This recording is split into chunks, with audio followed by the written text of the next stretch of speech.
સંસદની સુરક્ષામાં થયેલી ચૂક મુદ્દે લોકસભા સચિવાલયના 8 કર્મચારીઓને કરાયા સસ્પેન્ડ। લોકસભા અધ્યક્ષ ઓમ બિરલાએ ઘટના અંગે વ્યક્ત કરી ચિંતા, કહ્યું ગઈકાલે બનેલી ઘટના દુર્ભાગ્યપૂર્ણ।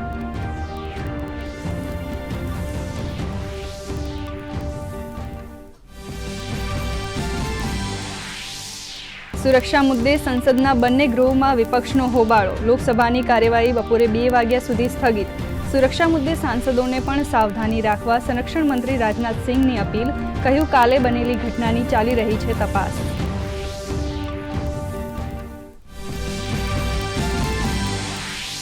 કેન્દ્રીય મંત્રી ડોક્ટર મનસુખ માંડવિયાએ 9 વર્ષમાં આરોગ્ય મંત્રાલયે મેળવેલી સિદ્ધિઓ ગણાવી। પત્રકાર પરિષદમાં કહ્યું, માતૃવંદના યોજનાથી મહિલાઓ બની સશક્ત, 68% મહિલાઓએ લીધો મુદ્રા યોજનાનો લાભ।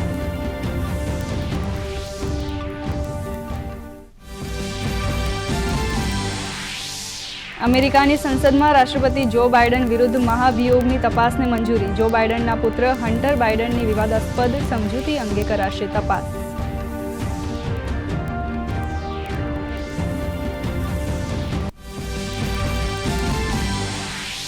રાજ્યની ગ્રાન્ટેડ કોલેજના અધ્યાપક સહાયક માટે રાજ્ય સરકારનો મહત્વનો નિર્ણય, 5 વર્ષની ફિક્સ પગારની નોકરી ગણાશે સળંગ, ઉચ્ચતર પગાર ધોરણનો મળશે લાભ।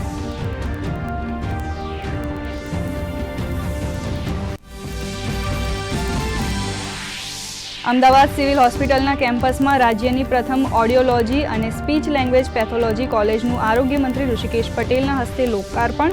સાંભળી અને બોલી ન શકતા બાળકોને મળશે નિઃશુલ્ક સારવાર।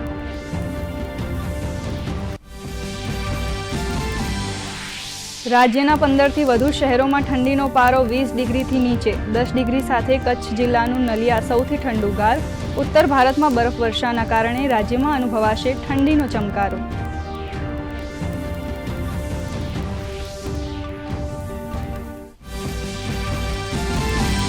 ભારતીય શેર બજાર ઓલ ટાઈમ હાઈ, સેન્સેક્સમાં 70,400 અને નિફ્ટીમાં 21,100ની ઉપર કારોબાર, તો બીએસઈ માર્કેટ કેપ 354 લાખ કરોડને પાર।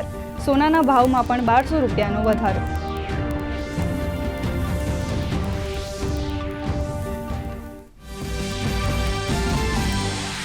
અને ભારત અને દક્ષિણ આફ્રિકા વચ્ચે T20 સિરીઝની આજે અંતિમ મેચ। સિરીઝમાં બરાબરીના લક્ષ્ય સાથે ટીમ ઇન્ડિયા ઉતરશે મેદાનમાં।